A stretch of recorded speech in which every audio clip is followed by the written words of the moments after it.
Evening, everybody. Good evening. I was trying to come up with something that was going to work for the holiday theme, but then I heard something earlier on the radio, and I said, you know, it's more like a public service announcement than anything. And a lady called up 911 and said she wants to order a pizza. Oh, You heard this on the news? And the 911 operator said, you're calling 911, you're not calling for a pizza. And she says, no, I'm calling for a pizza.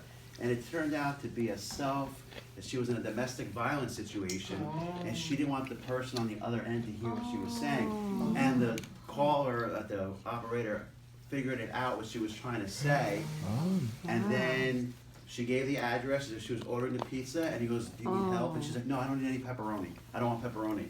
And they told the police not to use any sirens, and they got there and they arrested the guy. So I thought that was, I just heard it earlier on the news. I thought that was a great public service announcement, you know, for somebody that, you know, making a trouble situation. Maybe if the operator is clever, it could be like, it was like a code to send help. And that's my speech for this.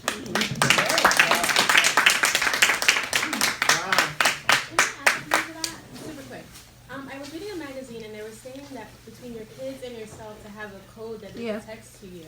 One lady had a code about like House Sandy, and it was about a dead dog. So whenever someone would text House Sandy to his mom, she would know that he was in trouble and would come and get him. Oh, wow. And they said you could text 911 too now. Wow. It's So there's no interesting, conversations. very interesting, and you see why we need to learn to listen?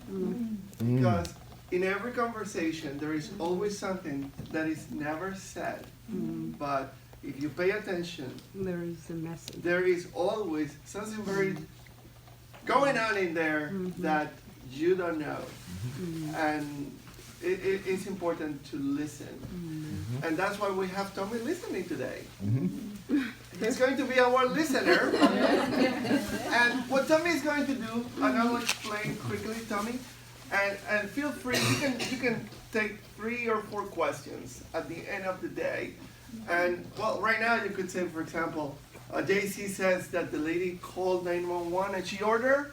We already know the answer for that one. But in that sense, what we want to do is to be sure that we are listening. Because really, it took me, I always say this, it took me 2 years to start listening. 2 years. Because sometimes when you have to give an evaluation, you are in your head, trying to figure out what you're going to say, instead of listening to what the person is saying. How can you evaluate if you are not listening?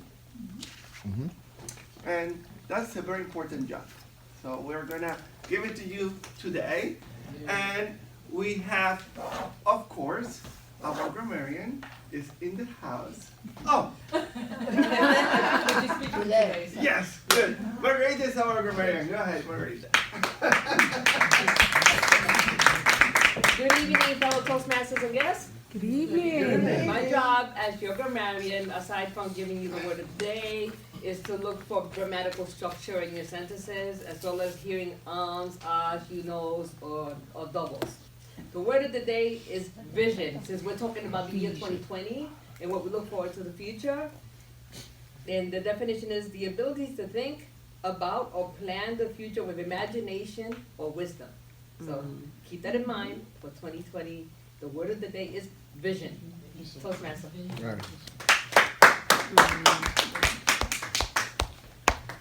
If I didn't have such a lack of vision, I would have known that Gail trade places today. Then our next role is going to be, because every meeting, it is very important that we stick to the time.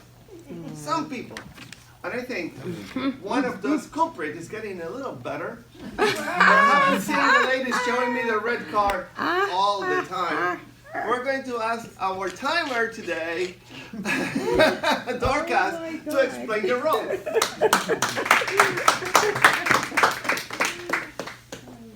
And I'm gonna take my foot with me.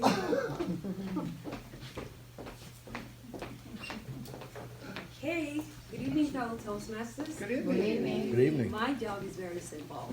It is to time you, to time the speakers, the evaluators, and everyone who comes here for a table topic.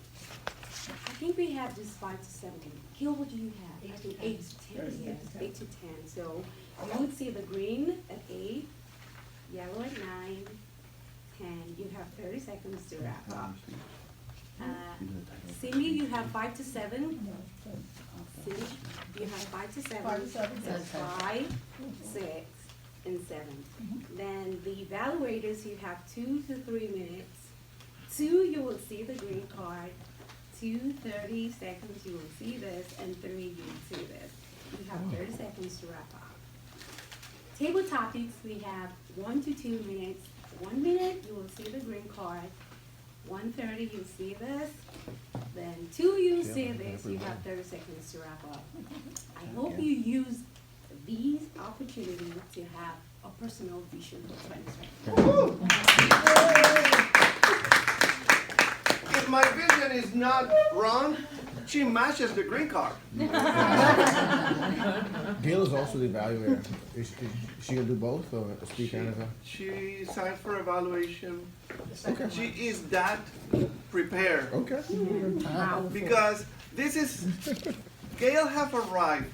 Ladies and gentlemen, the next speaker that we have for today. Now, is not only one of the members who really cares about what we do here, helping us correct many of the grammar and many of the word structuring that sometimes we don't even have idea that things should be said in a different way. And as they say, you don't know what you don't know. And Gail is bringing light to us. She has been in a journey to complete her competent communicator. And I hope this is probably the last time that we're going to be using one of these old manuals. Your evaluator today is going to be JC. Do you have your book? Yes. Let me hand it to him because he's going to read. Or do you want to touch it first? I just have to tell him something. Absolutely, go for it.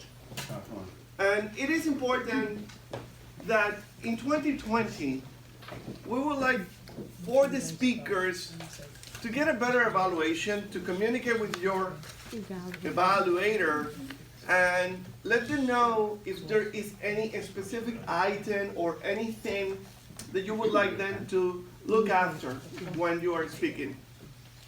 Now, ladies and gentlemen, evaluating Gail on her last competent communication speech is JC. JC, introduce Gail. All right. Good evening, folks. It says, what I'm gonna be looking for is the entertaining speech. The purpose is to talk. Here's number 10. It's num- Oh, 10. it's number 10. I filled it in the wrong way, I'm sorry. Uh-oh. Sorry. I filled it in the wrong place, my bad. No worries. Wait a second. It should be there. Okay. Sorry. Inspire your audience. Inspire. Inspire your audience. All right, so I'm gonna read this over here.